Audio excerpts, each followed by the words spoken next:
ॐ भूर्भुवः स्वः तत्सवितुर्वरेण्यं भर्गो देवस्य धीमहि धियो यो नः प्रचोदयात्। ॐ यस्य वातः प्राणापानो चक्षुरङ्गिरसो भवन् दिशो यश्चक्रे प्रज्ञानीस्तस्मै ज्येष्ठाय ब्रह्मणे नमः। ब्रह्मणे नमः। ब्रह्मणे नमः। सर्वोपनिषदो गावो दोग्धा गोपालनन्दन पार्थो वत्सः सुधीर्भोक्ता दुग्धं गीतामृतं महत्। दया तथानंद से पूरित जिनका नाम ऐसे ऋषिवर को मेरा बारंबार प्रणाम। ओम शांति शांति शांति। उपस्थित पवित्र आत्माओं, श्रीमद् भगवद गीता के तीसरे अध्याय के तीसरे प्रवचन में आप सबका अभिनंदन है। आइए हम इस मंगलमय वाणी की महिमा की पंक्तियां पहले गुनगुनाते हैं। मधुर गीत गीता के गाए चला जा।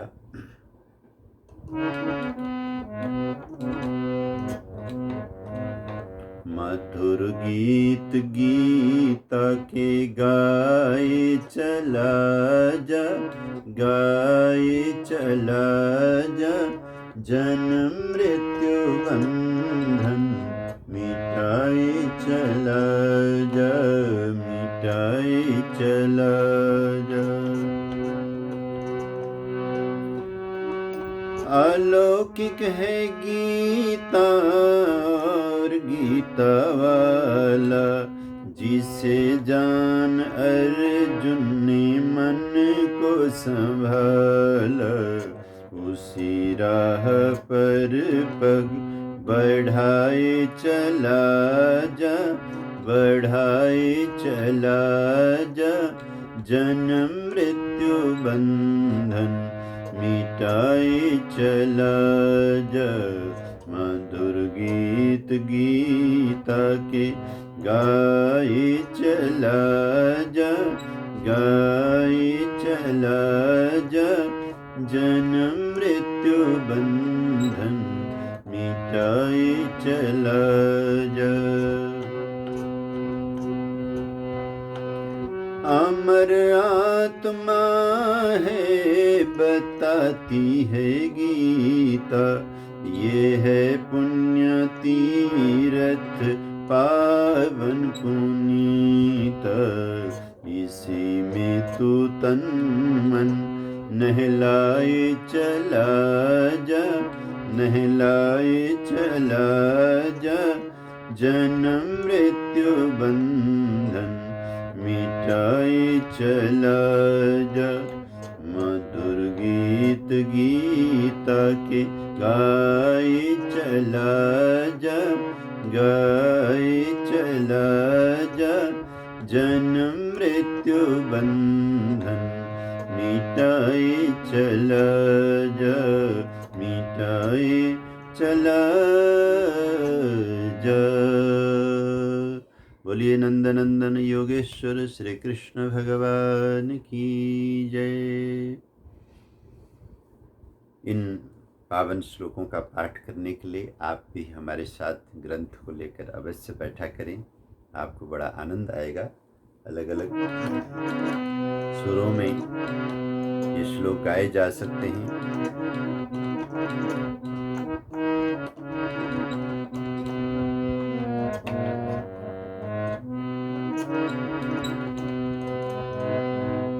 इस समय का पाठ चल रहा है भगवत गीता 3रा अध्याय 13वां श्लोक 13वें से लेके 18 तक का पाठ है। यज्ञशिष्टासिन संतो मुच्यन्ते सर्वकिल्बिषै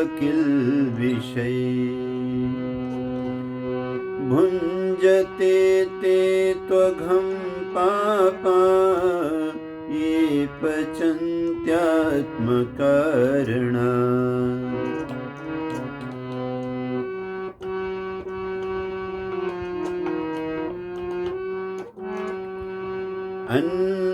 अन्नाद्भवन्ति भूतानि पर्जन्यादन्नसम्भव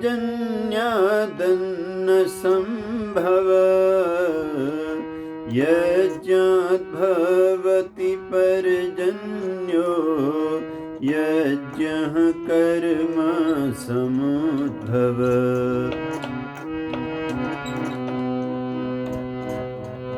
कर्म ब्रह्मोद्भवं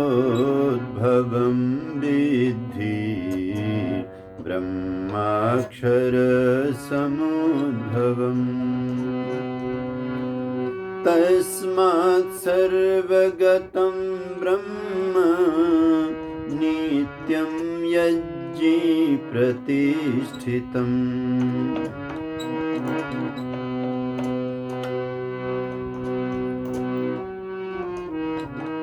जहाँ कहीं भी यज्ञ होगा, परोपकार होगा, वहाँ अवश्य ही जो अक्षर यानी कि सनातन परमपिता परमात्मा का ज्ञान है, ब्रह्म वेद, उसकी प्रतिष्ठा होगी।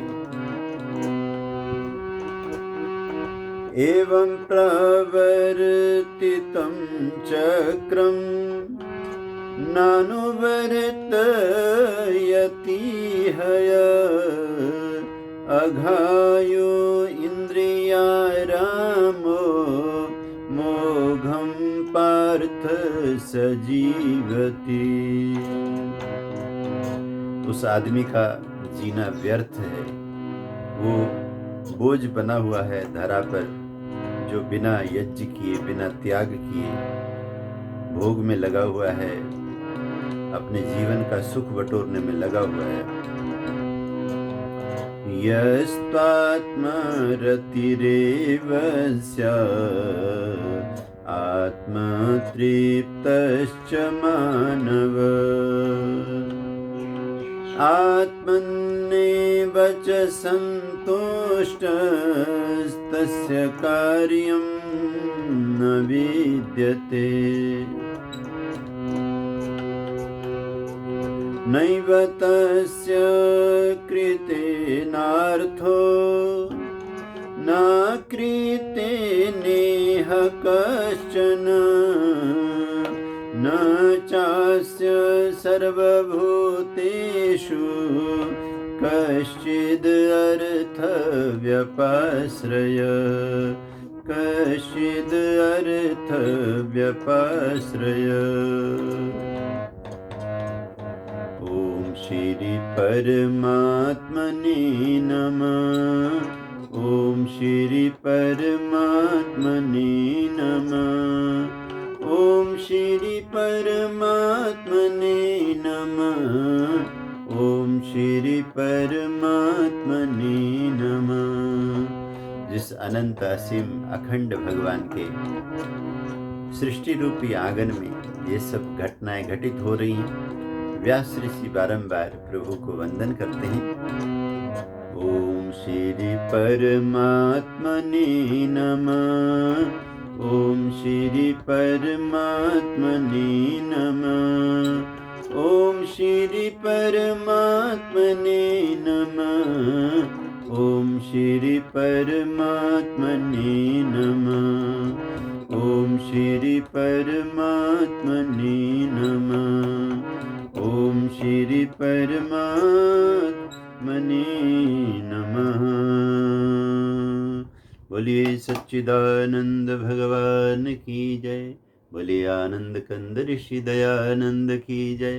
बोलिए भारत माता की जय। किसी महापुरुष ने बहुत अच्छा बोला है, don't think your self supreme than others. कभी ऐसा मत सोचो कि मैं औरों से बड़ा हूँ। Don't think your self supreme than others but think your self different from others. हाँ, ये जरूर सोचो कि तुम औरों से अलग हो, तुम्हारे पास में कुछ अलग प्रतिभा है। बहुत अच्छा सेंटेंस है कि हम अगर अपने आप को सर्वोपरि मानते हैं तो बहुत बड़ा अज्ञान अपने में भर लेते हैं और हम अहंकार में चले जाते हैं। और अगर हम ये मानते हैं कि नहीं, सुप्रीम तो नहीं लेकिन अलग से, but think your self different from others, अपने आप को औरों से अलग महसूस करेंगे। किस तरह का अलग? माने कुछ न कुछ अलग क्वालिटी मुझ में हो। अर्जुन वास्तव में बहुत ही डिफरेंट वॉरियर हैं, योद्धा हैं, किंग हैं। उनका जन्म भी रॉयल फैमिली में हुआ है और पूर्व जन्म में भी उनकी साधनाएं और यात्राएं बहुत महत्वपूर्ण हैं। तभी वासुदेव भगवान श्री कृष्ण उन्हीं का ही वर्ण करते हैं। अद्भुत बात है कि युद्ध में कार्य करना था, रथ ही चलाने की अगर अभिलाषा थी योगेश्वर जी की, तो किसी अन्य का रथ, नकुल सहदेव छोटे भाइयों का रथ भी संभाल सकते थे। युधिष्ठिर का रथ संभालना माने धर्मराज का रथ चलाना होता, क्योंकि स्वयं श्री कृष्ण जो है परित्राणाय साधुनाम धर्म संस्थापनार्थाय, धर्म की स्थापना के लिए उन्होंने जन्म लिया है। लेकिन ऐसा उन्होंने किया नहीं। भीम का, बहादुर व्यक्ति का, पराक्रमी का रथ पकड़ लेते, लेकिन नहीं, उन्होंने अर्जुन का पकड़ा है। क्योंकि बहुत सारी क्वालिटीज़, जो अच्छी क्वालिटीज़ अन्य पांडवों में हैं, उनसे कुछ अलग हट करके अर्जुन में हैं कि but think your self different from other. उनमें सुप्रीम होने का अहंकार तो नहीं है, लेकिन ये उनके जीवन से परिलक्षित होता है, उनकी सोच से, उनके तरीके से, कि वो औरों से बिल्कुल अलग हैं। और वो अलग होना क्या है कि उनको समर्पण करना आता है। उनको स्वयं इतने बड़े प्रज्ञावान, स्वयं विद्वान, स्वयं साहसी पराक्रमी होते हुए भी जिस समय वो कृष्ण के इस आध्यात्मिक स्वरूप से परिचित होने जा रहे हैं, तो देखो ऐसे अर्जुन कृष्ण के साथ हो गए हैं। जो जो कृष्ण समझा रहे हैं वो उनको समझ में आ रहा है। वो तो ऐसे ही इस विद्या को समझ रहे हैं जैसे किसी बिल्कुल शांत गुरुकुल में आया हुआ तेजस्वी विद्यार्थी, ब्रह्मचारी, तपस्वी जो है बहुत गहन ग्रंथ को गुरुदेव वृक्ष के नीचे बैठे हुए पढ़ा रहे हैं और शिष्य उनके चरणों में आसन लगाए हुए बैठा हुआ सुन रहा है तत्तावधान होकर। यद्यपि ऐसा कुछ नहीं है, ये लड़ाई का मैदान है, ये महा भयानक युद्ध का, रक्तपात का स्थान है। लेकिन देखिए चित्त वृत्ति को कैसे संभाल रखा है। तो विगत प्रवचन में चर्चा थी कि यज्ञ कितना जरूरी है। यज्ञ के बिना कुछ भी जो हम उपयोग में लाते हैं वो शुद्ध नहीं होता है। वो उसके अंदर भले वो खाने में कितना स्वादिष्ट व्यंजन हो, पहनने में कितना सुंदर महंगा वस्त्र हो, चलने के लिए बहुत उत्तम वाहन क्यों न हो, रहने के लिए बहुत भव्य आलीशान भवन क्यों न हो, धन दौलत बाग बगीचे का अंबार हो, लेकिन अगर उसके कुछ न कुछ अंश से भगवान की इस विराट सृष्टि रूपी यज्ञ में आहुति नहीं चढ़ाई जाती, योगदान नहीं दिया जाता, तो वो सब का सब उसके अंदर स्तेन एव स, आखिरी श्लोक था विगत प्रवचन में 12वें श्लोक में कहा था कि वो आदमी चोर होता है। इसलिए निष्कर्ष निकालते हुए 13वें श्लोक में कह रहे हैं कि यज्ञ शिष्टा सिन संतो मुच्यन्ते सर्वकिल विषय। जो लोग पहले अर्पण करते हैं और उसके बाद ही जो अर्पण के बाद में जो भाग है उसका भोग लगाते हैं, उसको उपयोग में लाते हैं, तो वो उसे यज्ञ शेष कहते हैं। ध्यान रखना, हमेशा अर्पण थोड़ा होगा। जब हम यज्ञ शेष शब्द सुनते हैं तो हमें ऐसा भ्रम होता है कि बचा हुआ तो हमेशा थोड़ा ही होता है, लेकिन यज्ञ में ऐसा नहीं है। लगाया थोड़ा जाता है, बचता बहुत ज़्यादा है। और अगर आप धर्मशास्त्र में कहे हुए अर्पण के विधान को समझें, जिसमें मनोज जी ने भी, अन्य ग्रंथकारों ने भी समझाया है कि दशांश, आपके पास जो आपकी मेहनत से अर्जित संपदा है उसका जो है दशांश, यानी कि 100 रुपया आपने कमाया तो उसमें से 10 रुपया आपको धर्म कार्य में लगाना चाहिए। लेकिन कुछ और आचार्यों ने इसको सरल कर दिया। मान लीजिए किसी की आर्थिक स्थिति इतनी अच्छी नहीं है तो उसे 9 रुपये भी लगा सकता है, 8 रुपये भी लगा सकता है, ये भी ज़्यादा पड़ता हो 7 रुपये लगा सकता है, 6, 5, 4, 3, अंत में 1 रुपया, 1%। 1 रुपया भी अगर आपने धर्म कार्य के लिए 100 में से निकाल दिया तो आपका 99 रुपया शेष हो गया, यज्ञ शेष हो गया। इस 1 रुपये को निकालने से पहले वो रुपया चोर का रुपया था, भले ही वो ईमानदारी का रुपया क्यों ना हो, क्योंकि उसमें से अनंत के लिए, इस सृष्टि के कल्याण के लिए भेंट नहीं निकाली गई। जैसे आपने 1 रुपया निकाला तो 99 रुपये आपके शुद्ध होने लग गए। तो इसको कहा यज्ञ शिष्टा सिना संतो मुच्यन्ते ते सर्वकिल विषयी। जो नर नारी यज्ञ के लिए, परोपकार के लिए, भेंट के लिए निकाल लेते हैं और उससे बचा हुआ, और बचा हुआ बहुत होगा, कहाँ 1 रुपया और कहाँ 99 रुपया, बहुत ज़्यादा है, तो कहते हैं वो उसको भोग लगाते हैं तो उनको सर्वकिल विषय ही, संसार में भोग लगाने से, संसार में उपयोग करने से, संसार में संसार की वस्तुओं का, सुविधाओं का उपभोग करने से जो दोष लगता है, स्वाभाविक पाप लगता है, उस पाप से वो बच जाते हैं। और भुंजते ते त्वघम पापा ये पचन्ते आत्म कारणात्। वो लोग तो सीधा पाप ही पका करके खा रहे, जो केवल अपने लिए ही कमाते हैं, पकाते हैं, खाते हैं, लगाते हैं, भोगते हैं। अगर भगवद गीता के इस श्लोक को बचपन से ही प्रत्येक स्कूल में, प्रत्येक माँ की गोद में, प्रत्येक कॉलेज में, प्रत्येक यूनिवर्सिटी में, और हमारे जितने भी कॉमर्स के कॉलेज हैं, जो व्यवसाय के लिए जितने भी हमारे कॉलेज हैं, लॉ कॉलेज हैं, हमारे सीए के कॉलेज हैं, उनमें पढ़ाए जाने वाले ये श्लोक हैं। बिजनेस स्टडी में यही सिखाया जाता है कि कैसे कम लगा करके ज़्यादा आप कमाओ, लेकिन वहाँ ये क्यों नहीं सिखाया जाता, जिस दुनिया से हम कमाते हैं, जिस राष्ट्र से कमाते हैं, जिस मार्केट से कमाते हैं, जिन लोगों से हम कमाते हैं, वहाँ हमारी देनदारी बनती है। तो वहाँ हमें जो हमने अर्जित किया है, कमाया है, उसका इतना हिस्सा दिया जाना चाहिए। यद्यपि पूरे संसार में टैक्स सिस्टम है और भारत अभी भी टैक्स की चोरी से अपने आप को पवित्र नहीं कर पाया है। यद्यपि वर्तमान सरकार ने जीएसटी आदि नए कानूनों को बना करके काफ़ी कुछ इसमें सुधार करने का प्रयास किया। सरकार मौका दे रही है कि लोग देश में काम करें, कमाएं, लेकिन जो राष्ट्र का भाग है, इसे राष्ट्र बलि कहते हैं।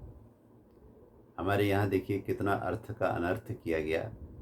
बलि का अर्थ ये मान लिया गया कि किसी जानवर को पकड़ के देवी देवता के मंदिर में उसका गला काटना। अरे कहाँ ऐसा है।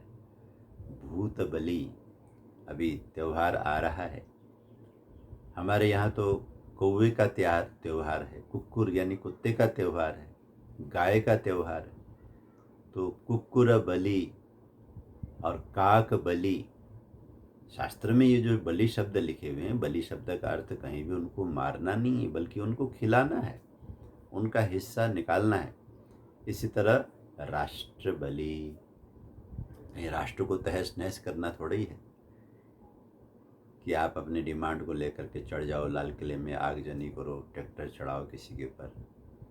ये मूर्खता, ये राष्ट्रद्रोह, इस तरह के काम ऐसा नहीं है। राष्ट्र बलि का मतलब होता है कि आप नौकरी कीजिए, आप दुकानदारी कीजिए, आप फैक्ट्री लगाइए, आप कुछ भी कीजिए। मैं तो कहता हूँ कि हमारे जो कृषक भाई, जिनके लिए बहुत ज़्यादा छूट दे करके जो ज़्यादा अमीर किसान हैं, उनको तो उसका टैक्स राष्ट्र को देना चाहिए, क्योंकि बिजली वो ले रहे हैं, पानी वो ले रहे हैं, भूमि राष्ट्र की है, राष्ट्र सबका घर है। तो आपने बहुत सारा इस भूमि से कमाया, इसी भूमि में रहने वाले आपके भाई बहन का जो हिस्सा है वो आपने निकाला नहीं। तो जब आप राष्ट्र बलि देते हो, टैक्स देते हो, जो सही देश का टैक्स है, अगर वो भारत के लोग देने लग जाएं तो भारत तो अभी सोने की चिड़िया बन जाए। इतना कम मिलने पर भी वर्तमान सरकार ने जो मिला है उसको ईमानदारी से सड़कों में लगाया, तो आपने देखा पूरे देश की सड़कें कितनी अच्छी बन रही हैं।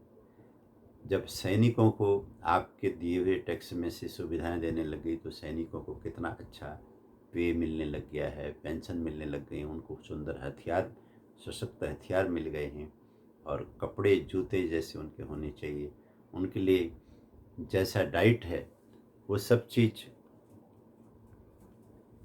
राष्ट्र बलि से ही संभव है। राष्ट्र बलि माने राष्ट्र को दिए जाने वाला टैक्स, तो ये एक अलग चीज़ है। और ठीक इसी तरह देवताओं का संवर्धन करने वाला जो हिस्सा है वो धर्म भाग है, वो राष्ट्र भाग राष्ट्र बलि में चला जाएगा, राष्ट्र के टैक्स में जाएगा। ये वाला जो धर्म का भाग है ये धर्म की रक्षा में चला जाएगा, यज्ञ याग करने में, दान पुण्य करने में, गाय की सेवा में, वेदों की रक्षा में, तरह तरह के कितने ही काम हैं। आर्य समाज का बहुत बड़ा तप है। यहाँ के आचार्यों ने, गुरुजनों ने इतना सुंदर धर्म प्रचार किया कि उन्होंने लोगों से थोड़ा थोड़ा धन इकट्ठा कर करके कितने देश विदेशों में आर्य समाज मंदिर बनाए, कितने गुरुकुल बनाए, कितने स्कूल बनाए और कितने आश्रम बनाए। ये सब उसी यज्ञ से, उसी पुरुषार्थ से कमाए हुए धन के हिस्से से हुआ है। तो कहते हैं ऐसा जो पुण्य कर्म नहीं किया करते नर नारी, वो क्या करते हैं, भुंजते ते त्वघम पापा ये पचंती आत्म कारणात्। इस 13वें श्लोक में कहा, वो केवल भले वो हलवा पूरी पकाएं, पिज़्ज़ा खाएं, बर्गर खाएं, कोल्ड ड्रिंक पिएं, होटलों में बड़े बड़े बिल बनाएं, लेकिन भगवद गीता ये कहती है कि वो क्योंकि उन्होंने धर्मादा नहीं निकाला है, इसलिए वो पाप ही पका करके खा के और ज़्यादा पापी बन रहे। इसलिए इस श्लोक के माध्यम से प्रत्येक व्यक्ति को धर्म के कार्य के लिए अवश्य ही अपनी कमाई का हिस्सा निकालना चाहिए, ताकि पाप से बचें, क्योंकि पाप हमें भविष्य में बहुत बड़ा दुख देता है, बड़े कष्ट देता है। और आगे देखिए, यज्ञ विद्या का भगवत गीता में कितना सुंदर वर्णन हुआ है, जिसके ऊपर वेद के सैकड़ों मंत्र घटित होते हैं और यज्ञ विद्या का सारा रहस्य घटित होता है। कहते हैं, हे अर्जुन, अन्नात् भवन्ति भूतानि पर्जन्यात् अन्न संभवः। तुम्हें ये तो पता ही है कि जितने भी प्राणी इस पृथ्वी पे जी रहे हैं वो आहार से जी रहे हैं, अन्न से जी रहे हैं। और ये जो अन्न होता है ये कैसे होता है, पर्जन्यात्, अंतरिक्ष से, बादलों से दिव्य जल की धाराएं धरा पर बारिश के रूप में बरसती हैं, उस बारिश की वजह से अन्न पैदा होता है। लेकिन तुम्हें पता है ये बारिश भी कैसे संभव हो रही है, यज्ञात् भवति पर्जन्यः, यज्ञ की वजह से होता है। नर नारी में जो पुरुषार्थ पूर्वक अर्जित साधन से धर्म कर्म करने की प्रवृत्ति है, आहुति देने की, वो जो यज्ञ करते हैं, आहुतियाँ देते हैं, उस आहुतियों की वजह से बादल बनते हैं, मेघ बनते हैं, और उस मेघ से यज्ञाद् भवति पर्जन्यो, बरसात होती है। और आपको पता है कि ये यज्ञ जो है कर्म समुद्भवः, ये कर्म करने से संभव है, क्योंकि यज्ञ में बहुत सामान चाहिए। घी चाहिए, सामग्री चाहिए, प्रसाद चाहिए, साकल्य चाहिए, औषधियाँ चाहिए, 4 प्रकार के पदार्थ। कितना सुंदर ढंग से महर्षि दयानंद जी ने यज्ञ की सामग्री की मीमांसा दी है। उसका अगर पालन करके बहुत अच्छी सामग्री बनाई जाए और वेद के मंत्रों के माध्यम से विधि पूर्वक व्रती बन करके आहुति चढ़ाया जाए, तो कहते हैं इस सब को करने के लिए तो बहुत धन चाहिए। और ये धन कैसे पैदा होगा? कर्म समुद्भव, कर्म से ही होगा। अपने अपने वर्णाश्रम के हिसाब से जो जो नर नारी को कार्य मिला है, नियत कर्म मिले हैं, उन कर्मों को जब वो मेहनत से करेंगे तो उनके पास में धन आएगा। जब धन आएगा तो वो धर्म के लिए साधन प्राप्त करेंगे।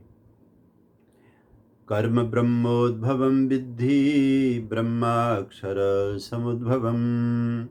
ये जो कर्म है, इस कर्म के पीछे जो प्रेरणा है वो कहाँ पर है? कहते हैं ब्रह्मोद्भवम। वो चारों वेद में है।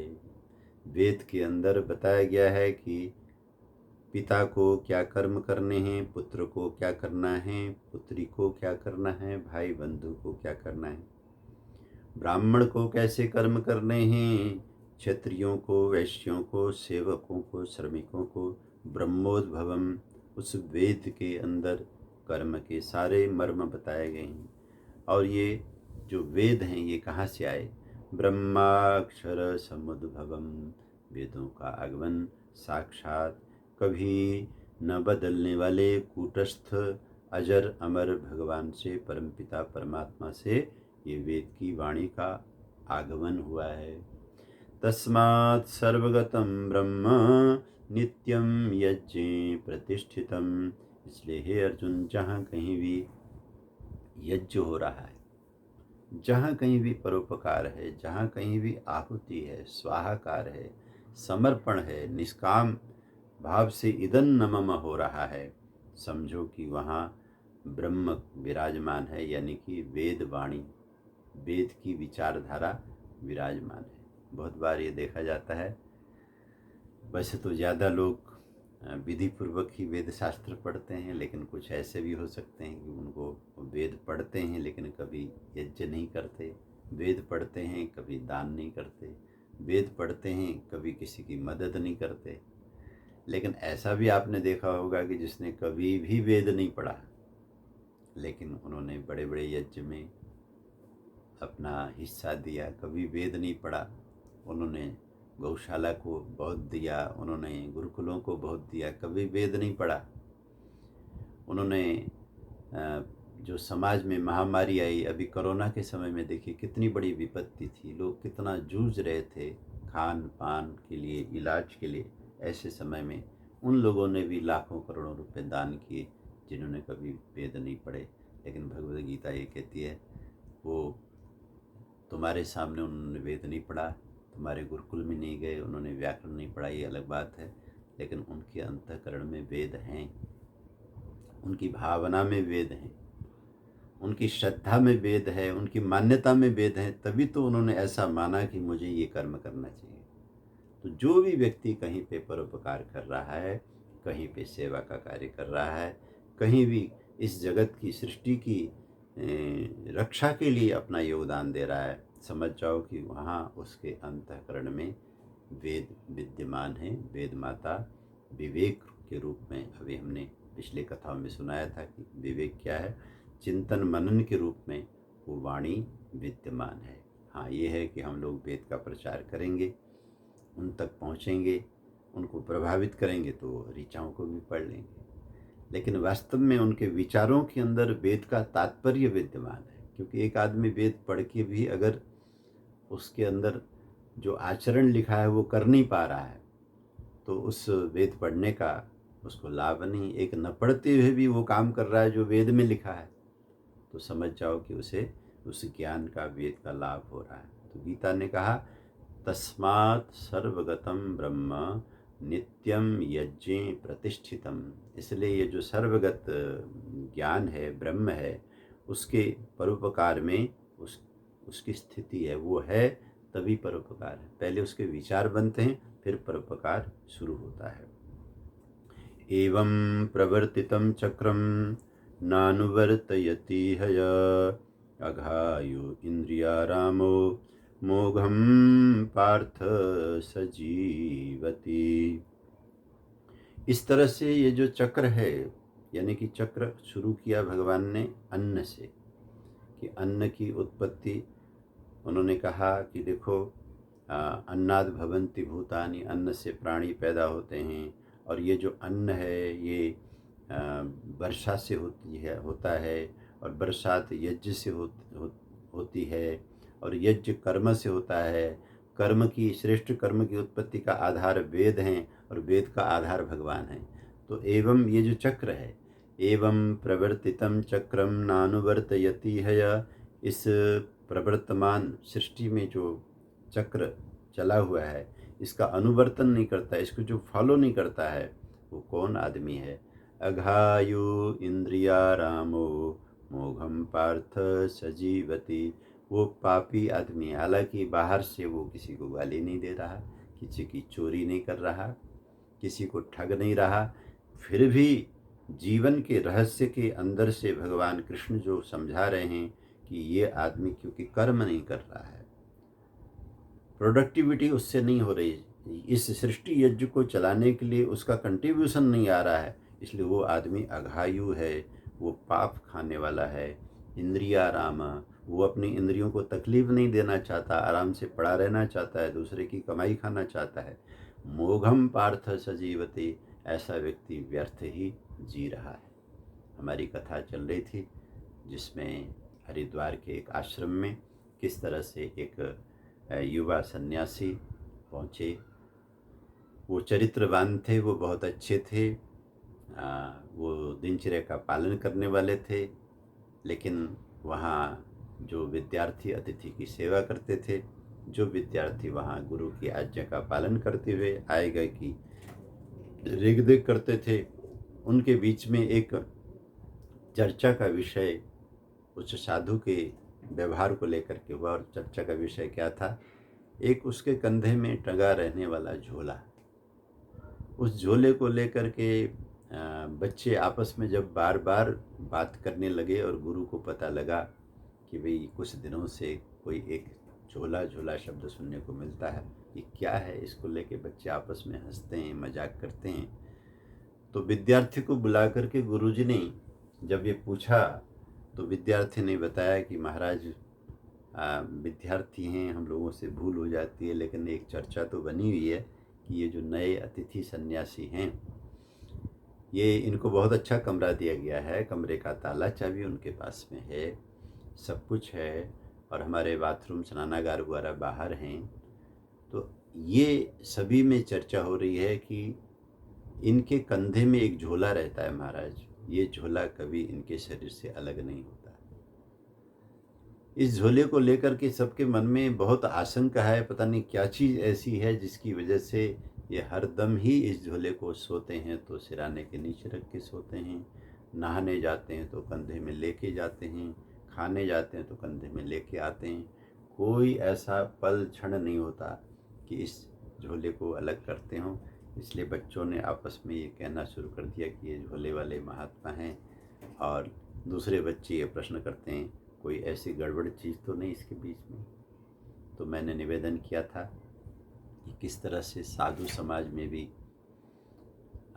विद्या के न होने की वजह से महर्षि दयानंद जी को इसी बात की पीड़ा थी कि भारत में हमारे जितने लाखों साधु महात्मा ब्रह्मचारी हैं, ये सब अगर विद्वान हो जाएं और सबको विद्या बांटने लग जाएं, तो ये देश कितना जल्दी वैदिक हो सकता है, शास्त्रीय हो सकता है, रामकृष्ण के पथ के अनुयायी लोगों को बनाया जा सकता है। लेकिन नहीं, लोग शास्त्र नहीं पढ़ते, बस वेशभूषा धारण की है, किसी गुरु के चेले बन गए हैं, और केवल यजमानों का दिया हुआ भोजन आदि ग्रहण करके आराम फरमाते हैं। न उनको योग शास्त्र का पता है, न समाधि का पता है, न ध्यान का पता है।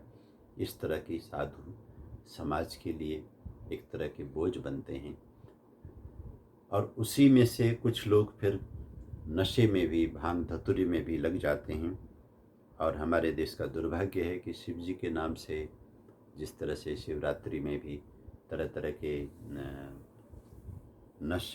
नशीले पदार्थों का सेवन किया कराया जाता है, ये जल्दी से जल्दी बंद होना चाहिए। ये योगेश्वर भगवान श्री कृष्ण और हमारे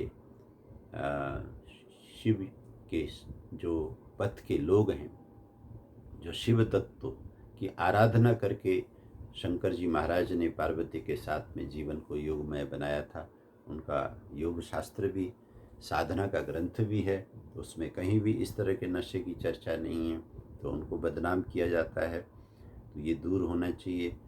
तो कहते हैं ये बात जब विद्यार्थियों की सुनी तो गुरुजी को भी लगा कि कहीं ऐसा ना हो कि हमारी सरलता का कोई दुरुपयोग करे और इस आश्रम में इस तरह से कोई व्यसन को लेकर के बैठा हो। तो विद्यार्थियों से कहा कि आप ये चर्चा बिल्कुल बंद करो, अब ये मेरा कर्तव्य है, मैं अपने अतिथि से संवाद करूँगा। उनको बुलाया गया शाम के समय, बैठ कर के जब पिछले प्रवचन में मैंने बताया था कि उनसे कहा गया कि आप बहुत अच्छी तरह से रह रहे हैं, लेकिन आपकी एक चीज़ को लेकर के विद्यार्थी में संशय बन गया है, तो क्या आप बताना चाहेंगे कि उसमें क्या ऐसी चीज़ है जिसकी वजह से आपको वो झोला हमेशा कंधे में रखना पड़ता है? क्योंकि आपको पता है कि यहाँ कुछ लोग नशे की वजह से भी बदनामी का कारण बनते हैं। तो कहते हैं जैसे ही ये बात कही तो अतिथि सन्यासी की आँख में आंसू आ गए और आंसू लेकर के कहने लगे, महाराज आप मुझे देख के समझ ही जाते होंगे कि मैं कोई नशा करने वाला व्यक्ति तो हूँ नहीं, लेकिन ये सच है कि ये झोला मैं हमेशा अपने पास रखता हूँ और इस झोले में मेरी एक दुखद कहानी रखी हुई है और मैं नहीं चाहता कि मेरी वजह से ये विद्यार्थीगण इस चर्चा में रहें और आश्रम में किसी तरह से कोई चर्चा का विषय बने। मैं कल ही आश्रम से मैं निकल जाता हूँ, मैं कहीं और अपने लिए बसेरा ढूंढूंगा, लेकिन मैं अपनी दुखद कथा सुना करके उसका भी मैं प्रचार नहीं होने देना चाहता। लेकिन ये सत्य है कि इसमें किसी भी तरह की नशे की कोई चीज़ नहीं है, कोई भी चीज़ जो अवैध रूप से रखी जाती इस तरह की कोई चीज़ नहीं है। तो उस व्यक्ति को रोते हुए देखकर, उसकी आंखों में आंसू देखकर, उस सन्यासी को भावपूर्ण देख करके, तो कहते हैं आश्रमाचार्य ने कहा कि नहीं नहीं नहीं नहीं, मेरा मतलब ये कभी भी नहीं कि आप आश्रम छोड़ करके जाएं। आपने बता दिया कि आपके झोले में कोई ऐसी चीज़ नहीं है, तो बात ख़त्म हो गई। आप रहिए यहीं पर, मैं बच्चों को समझाऊंगा कि इस तरह की चर्चा करना बंद करें। क्योंकि उस निश्चल व्यक्ति की आंखों के आंसू को देखकर, चेहरे को देखकर आचार्य भी मनोवैज्ञानिक थे, वो समझ ही गए कि इस व्यक्ति के साथ में कोई और व्यथा है जिसको ये झोले में लेके घूमता है। तो कहते हैं इस तरह से बात जब हो गई तो अगले दिन वो व्यक्ति जो साधु था, आगंतुक साधु था, गुरु के पास में खुद उपस्थित हुआ। कल का महाराज, कल आपने पूछा था कि आपके झोले में ऐसी क्या चीज़ है, मैं लज्जा के कारण या किसी अपनी कमजोरी के कारण से मैं आपको बता नहीं पाया, लेकिन उसके बाद पूरी रात मैं सो भी नहीं पाया, क्योंकि आप जैसे परोपकारी आचार्यगण, त्यागी, तपस्वी से छुपा करके मेरा क्या भला होने वाला है। तो इसलिए आज मैं अपनी व्यथा आपको बताने के लिए आया।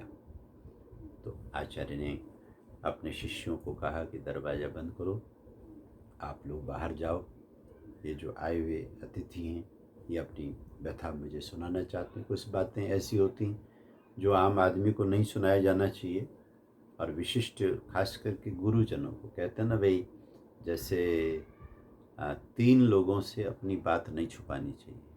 जिसका किसी से मुकदमा चल रहा है और उसे वकील से काम कराना है, तो वकील से अपना मर्म छुपाना नहीं चाहिए। जो कोई आदमी बीमार है, वो किसी डॉक्टर से इलाज कराना चाहता है, तो उस डॉक्टर से भी अपना रोग छुपा के नहीं रखना चाहिए। आप रोग बताओगे तो वो दवाई का इंतज़ाम करेगा। आप समस्या बताओगे तो वकील आपको किसी तरह से उस झगड़े से, समस्या से बाहर लाने का करेगा। ठीक इसी तरह से एक अच्छे शिष्य को अपने गुरु से भी अपनी समस्या छिपा के नहीं रखनी चाहिए।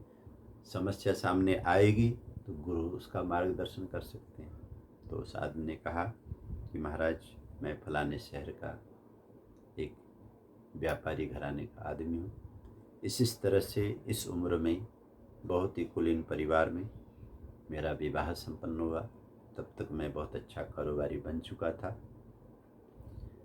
हम दोनों पति पत्नी धर्म पूर्वक, शास्त्र विधान पूर्वक, जैसे गीता में कहा गया है, कर्म योग करो। कर्म करते हुए, और कर्म से सब कुछ, अभी हमने श्लोकों में यही तो पढ़ा कि कर्म यज्ञ कर्म समुद्भव। कोई व्यवसाय करेगा, कोई सर्विस करेगा, कोई धन जुटाएगा, तो उस व्यवसाय से, उस कार्य से अर्जित धन से ही तो हम कोई धर्म करेंगे, कोई यज्ञ रचाएंगे, कोई दक्षिणा देंगे, कोई भंडारा लगाएंगे, कोई मंदिर बनाएंगे, कोई गुरुकुल चलाएंगे, कोई गौ माता की सेवा करेंगे। जब हम कर्म ही नहीं करेंगे तो कुछ भी नहीं हो सकता। तो ये इस भाव को लेके हम दोनों पति पत्नी ने अपने कारोबार को आगे बढ़ाया। दुर्भाग्य था कि इन 7-8 सालों में कोई संतान हमको हुई नहीं। हम जो भी धन कमाते थे उस धन में से सेवा में हम लगाते रहते थे, लेकिन शायद संतान न होने का या मेरी वजह से संतति लाभ नहीं हुई, इस तरह से अपने मन में बिठा करके मेरी पत्नी उदास जब रहने लगी तो मैं उसको समझाता था कि नहीं, देखो प्रिय, तुम उदास न हो। संतान न होने की गलती तुम्हारी अकेले की नहीं है, क्योंकि विवाह होने के बाद हम सबके दोनों के कर्म ही फल के कारण बनते हैं। तो मुझ में कमी हो सकती है, तुम में कमी हो सकती है, हम दोनों के कर्मों में कमी हो सकती है। इस वजह से हमें उदास नहीं रहना चाहिए। तो कुछ दवाइयाँ भी चलती थीं। तो दुर्भाग्य से पत्नी को कैंसर हो गया। कैंसर का इलाज करते करते करते करते इस तरह से लगभग 12वें-13वें वर्ष में पत्नी की स्थिति बहुत ख़राब हो गई और वो मुझे छोड़ कर के संसार से चली गई। हे महाराज, जब मेरी पत्नी चली गई तो दुनिया का मेरा सारा का सारा सहारा अब ख़त्म था। मैंने औरदोदेहिक क्रियाएं, मृत्यु के पश्चात जो भी विधि विधान हमारी बिरादरी में होते हैं, वो सब करने के बाद तय कर लिया कि अब मैं इस शहर में नहीं रहूँगा, मैं इन कारोबार को नहीं करूँगा। मैं अब सन्यासी बनकर के कहीं किसी पवित्र जगह में जीवन के शेष दिन बिताऊंगा। तो मैं अपनी पत्नी के कुछ निशानियाँ, जो उसे बहुत प्रिय गहने थे, उन गहनों को लेकर, अपने साथ लेकर के, कुछ उसकी डायरियाँ थीं जो वो लिखा करती थी, उन डायरियों को लेकर के और अपना कुछ सामान लेकर, कुछ धन आदि लेकर अपने रिश्तेदारों को अपना सारा काम धंधा समेटवा करके मैं हरिद्वार आया हूँ। और आपको पता ही है कि महाराज, ये मन है, बाहर से दुखी होकर के संसार को छोड़ना तो सरल है, लेकिन बाहर से संसार को छोड़ देने से संसार छूट जाए ऐसा तो होता नहीं। इतने दिनों से मैं इस तीर्थ में विचरण कर रहा हूँ, सत्संगों में बैठता हूँ, आप जैसे लोगों के दर्शन करता हूँ, फिर भी मेरा मन जो है अपने पूर्व जीवन के बारे में सोच सोच करके दुखी होता है। जब भी ये मन दुखी होता है तो अपने झोले में रखे हुए पत्नी की निशानियाँ, उसके गहने, उसकी डायरी वगैरह देख करके अतीत को लेकर के थोड़ी देर बैठता हूँ। और इसलिए मैंने ये चीज़ें छिपा के रखनी हैं। कोई देखेगा तो तरह तरह के प्रश्न होंगे कि सन्यासी बना हुआ है, नारी के गहने लेके क्यों घूम रहा है। मैं इसको लेता हूँ। तो कहते हैं, महात्मा ने कहा, आश्रम के आचार्य ने, उसी के स्तर पर देखो, गुरु वही होता है जो शिष्य के स्तर को समझकर, जैसे यहाँ भगवद गीता में भी योगेश्वर श्री कृष्ण, अर्जुन जिधर जिधर से प्रश्न लेकर के आ रहे हैं, जिस जिस मन की गति से, मन के धरातल से, जहाँ जहाँ से वो भाव को लेकर के आ रहे हैं, कृष्ण वहीं वहीं पहुँच करके उसका समाधान कर रहे हैं। तो हरिद्वार के उस आश्रम के आचार्यवर ने भी कहा, ओहो, बहुत दुख का विषय है, आपके साथ बहुत ही दुखद घटना हुई है, मैं क्षमा चाहता हूँ, हमारी वजह से आपको इस तरह से परेशानी हुई, आप इन चीज़ों को रखिए, लेकिन हम आपके साथ नित्य प्रति 10-15 मिनट ज़रूर बैठा करेंगे। आप इस झोले को कंधे में लेकर के पूरे हरिद्वार में घूमते हो, मन को लगाने के लिए गंगा जी के घाट में बैठते हो, कभी कोई किताब पढ़ते हो, कभी कोई कुछ करते हो, लेकिन फिर भी आपके मन को शांति नहीं है। तो हम 10-15 मिनट रोज़ यहाँ इसी जगह में बैठा करेंगे और विचार किया करेंगे कि वास्तव में आपको क्या करना चाहिए। तो कहते हैं अगले दिन से उस आचार्य के पास में वो नए सन्यासी जब बैठने लग गए तो उन्होंने सबसे पहले ये पूछा कि मुझे ये बताइए कि ये सन्यास आपने किसी से वेद मंत्र पूर्वक किसी महात्मा से लिया है या अपने आप ही लोगों को दिखाने के लिए मैं सन्यासियों के कपड़े लिए हैं?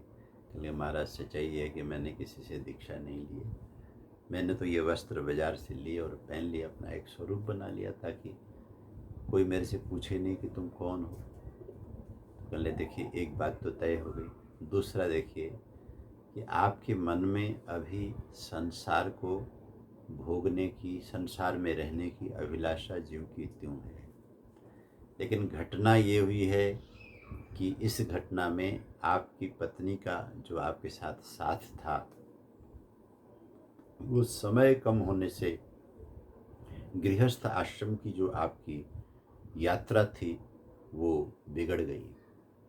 लेकिन इसका मतलब ये नहीं होता कि पत्नी के चले जाने से आप सन्यासी हो जाएं। इसलिए आप मेरे पास बैठ के रोज़ मनन चिंतन करते हुए ये मन बनाइए कि इस संसार में हम सबका जो मेल होता है वो कर्मानुसार होता है।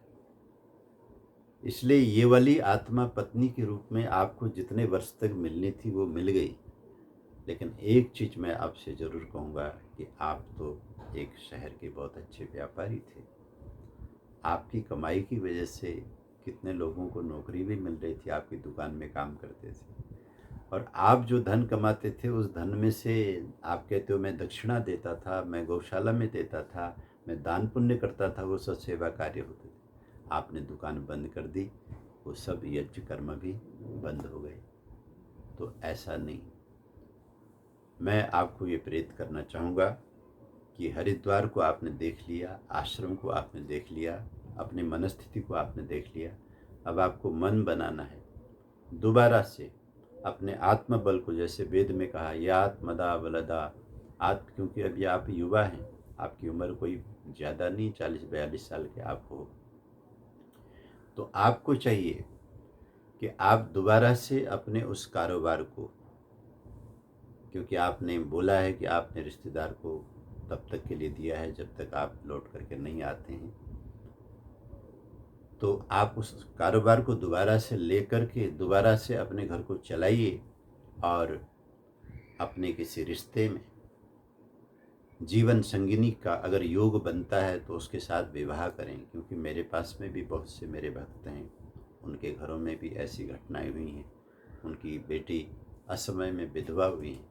तो किसी योग्य आत्मा के साथ में अगर आपका ये गृहस्थ बच सकता है तो आप पहले जाके अपने कारोबार को संभालेंगे और धर्मपूर्वक कारोबार को करेंगे। अब तक करते थे अपने घर परिवार के लिए, अब कीजिए भगवान के लिए। तस्मात् सर्वगतम ब्रह्मा नित्यम यज्ञे प्रतिष्ठितम। अब जो भी कारोबार किया जाएगा उस कारोबार में कोई स्वार्थ नहीं होगा, उसमें परार्थ ही परार्थ होगा। ये सृष्टि भगवान की, ये दुकान भगवान का, ये माल और सामान भगवान के, आने वाले ग्राहक भगवान के, मैंने केवल उनकी सेवा करनी है और उचित मात्रा में प्रॉफिट निकाल करके उसे धर्म कार्य में लगाना है। इस भाव से आप कारोबार को करने का मन बनाइए और योग्य सुपात्र पवित्र किसी आत्मा से जो आपकी तरह किसी व्यथा में रहकर इस संसार की पीड़ा में है, उसके साथ अपना घर बसाकर जीवन को आगे चलाएंगे तो ज़्यादा उत्तम रहेगा। तो पहले तो उस नौजवान को गुरुजी की ये बात बड़ी घबराने वाली लगी, लेकिन प्रतिदिन का ये सत्संग चलता था तो धीरे धीरे ये बात गुरुजी की पसंद आई। और इसी बीच में वो परिवार भी आया जो गुरुजी के पास अपनी विधवा बेटी को लेकर के आता था। तो गुरुदेव ने परिचय कराया। दोनों आत्माएं सीधी थीं, शिक्षित थीं, पुण्यात्मा थीं। किसी दुर्भाग्य के कारण से उनके अपने अपने घर में इस तरह की घटना घटी थी। दोबारा ये गृहस्थी का योग आचार्यवर ने बनाया और उनको दोबारा से शहर भेजकर एक योग्य व्यापारी घराना खड़ा कर दिया। उस घराने में दोबारा से बेटे बेटियों के जन्म हो गए। वो कुल और वंश चलने लगा। जब इस तरह से वो दोनों पति पत्नी शहर में रहते थे, गुरुजी के संपर्क में लगातार रहते थे, आश्रम के सभी गतिविधियों में उनका आना जाना सहयोग देना चलता था। जब आयु हो गई वानप्रस्थ की, बच्चे जब बड़े हो गए, तब गुरुजी ने कहा कि अब देखो, वो उम्र जो थी, जिस उम्र में मैंने तुम्हें तुम्हारे उस दुखमय पल में प्रेरणा देकर के फिर से प्रवृत्ति मार्ग में, कर्म के मार्ग में भेजा, अब तुम्हारी उम्र, दोनों की उम्र बढ़ गई है। तुम्हारे बच्चे बड़े हो गए हैं, व्यवसाय करने लग गए हैं। अब तुम आत्मरति की तरफ चल पड़ो। तो गीता के अगले श्लोक में उसी दिशा में कदम है। इस 17वें और 18वें कहते हैं, जब इस तरह के कर्मों से व्यक्ति आगे बढ़ जाता है, उसकी मनस्थिति बहुत अच्छी हो जाती है, तो कहते हैं यस्त्वात्मरतिरेव स्यात् आत्मतृप्तश्च मानव आत्मन्नेव च संतुष्टस्तस्य कार्यं न विद्यते। हे अर्जुन, जिस समय व्यक्ति आत्मरति होता है, उसने दुनिया को देख लिया, भोग को देख लिया, इंद्रियों को देख लिया, इच्छाओं को देख लिया, अवस्थाओं को देख लिया। अब वो अपने आत्म की खोज में चल पड़ता है और आत्मरति होता है, आत्मा से प्रेम करता है, अनात्मा से। विवेक में यही तो था, उस विवेक की पुड़िया में, कि नित्यानित्य विवेचनम प्रतिदिनम। आदि शंकराचार्य जी कहते हैं विवेक चूड़ामणि में, रोज ये विचार करो कि क्या नित्य है, क्या अनित्य है। जो अनित्य है उससे मन हटाओ, जो नित्य है उससे मन लगाओ। तो शरीर अनित्य है, मन हटाओ, आत्मा नित्य है, उसमें मन लगाओ। संसार अनित्य है, मन हटाओ, और परमात्मा नित्य है, उसमें मन लगाओ। तो आत्मतृप्त से ऐसा करने से आत्मा में ही तृप्ति मिलने लग जाएगी। और आत्मन्नेव च संतुष्टः, आत्मा में ही संतोष होने लगेगा। तस्य कार्यम न विद्यते। जब ऐसी मनस्थिति हो जाती है तो फिर उसके लिए संसार के कार्य करने जरूरी नहीं रहते ही। ये मेरे प्यारे अर्जुन, जिस सांख्य की बात तुमने शुरू में पूछी थी कि सांख्य योग के माध्यम से मुझे क्यों नहीं जाने दे रहे, आप मुझे कर्म योग में क्यों ला रहे हैं, ये तो कर्म में से बहुत सुंदर सुंदर कर्मों से गुजर करके आगे बढ़ने के बाद घटित होने वाली स्थिति है। और ये स्थिति आएगी तुम्हारे सामने भी। नैव तस्य कृतेनार्थो न कृते नेह कश्चन न चास्य सर्वभूतेषु कश्चित अर्थ व्यपाश्रयः। फिर ऐसा जो आत्मतृप्त योगी हो जाएगा तो उसे कोई नया काम करके न कोई नया फल प्राप्त नहीं करना। इसलिए उसे न तो करने से मतलब है, न करने से मतलब है। न उसे कोई नया काम करके नया फल पाना है, न उसे न कर करके कोई घाटा उठाना है। उसे न करके कोई घाटा नहीं, करके कोई फायदा नहीं है, क्योंकि न चास्य सर्वभूतेषु कश्चित अर्थ व्यपाश्रयः। अब इसका किसी भी भौतिक जगत के किसी व्यक्ति से, किसी पदार्थ से कोई इसका आश्रय रहता नहीं है, क्योंकि इसका आश्रय तो साक्षात परब्रह्म बन जाते हैं। जिस आश्रय में खड़े होकर के योगेश्वर भगवान श्री कृष्ण अर्जुन को ये ज्ञान दे रहे हैं, वो ब्रह्माश्रय है, वो ब्राह्मी स्थिति है, जहाँ पर योगेश्वर भगवान श्री कृष्ण कहते हैं, आगे आएगा, तद्धाम परमम मम। मेरा घर, असली घर तो वही है। लोग सोचते हैं कि मैं वृंदावन का रहने वाला हूँ, गोकुल का रहने वाला हूँ, मथुरा का रहने वाला हूँ, फिर कोई कहेगा द्वारिका के रहने वाले हैं। लेकिन भगवान श्री कृष्ण कहते हैं तद्धाम परमम मम, मेरा जो धाम है वो तो ब्राह्मी स्थिति है। तो कहते हैं नैव तस्य कृतेनार्थो, और भगवान कृष्ण के लिए भी कुछ भी कर्तव्य नहीं। इसलिए श्री कृष्ण जो कुछ भी करते हैं जगत के कल्याण के लिए करते हैं, जो असमर्थ जीव हैं उनके उद्धार के लिए करते हैं, समाज की भलाई के लिए करते हैं। और कृष्ण भी अर्जुन को तैयार करते हैं कि मेरी स्थिति की तरफ तुम अपनी रुचि बनाओ। एक वो स्थिति है जो संसार के लोगों की है, जिसमें तुम्हारी रुचि बनी हुई। यद्यपि तुम एक उत्तम हो, श्रेष्ठ हो, बढ़िया हो, विद्वान हो, लेकिन तुम्हारी स्थिति जो है सकाम की बनी हुई है। इस सकाम स्थिति में रहते हुए तुम्हें विधि से कर्म करने हैं। उन कर्मों के करने के बाद में जब ये स्थिति बन जाएगी जो मेरी स्थिति है, तब तुम्हें भी न चास्य सर्वभूतेषु कश्चित अर्थ व्यपाश्रयः, किसी भी प्राणियों में तुम्हें किसी आश्रय को लेने की ज़रूरत नहीं। तुम बहुत उच्च स्थिति में रहकर उस सांख्य योगी का जो पद है उसको तुम प्राप्त करोगे। तो आज इन 6 श्लोकों के साथ में हम चर्चा को विराम देते हैं।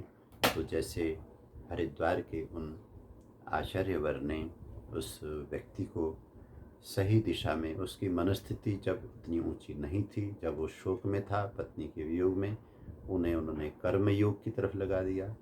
और कर्म योग का कार्य जब संपन्न हो गया और आयु हो गई, तो उसे फिर सांख्य योग की तरफ लगाया। श्री कृष्ण गोविंद माधव की, पढ़ लो गीता केशव की, पढ़ लो गीता केशव की, पढ़ लो गीता केशव की। श्री कृष्ण गोविंद माधव की, पढ़ लो गीता केशव की। कर्म करो फल न मांगो, कुरुक्षेत्र से न भागो, सुख दुख माया है ये रब की, पढ़ लो गीता केशव की। श्री कृष्ण गोविंद माधव की, पढ़ लो गीता केशव की। बोलिए सच्चिदानंद भगवान की जय। आप सभी भक्तजनों ने प्रेम से श्रवण किया। भगवान सबका मंगल करें। ओम शम।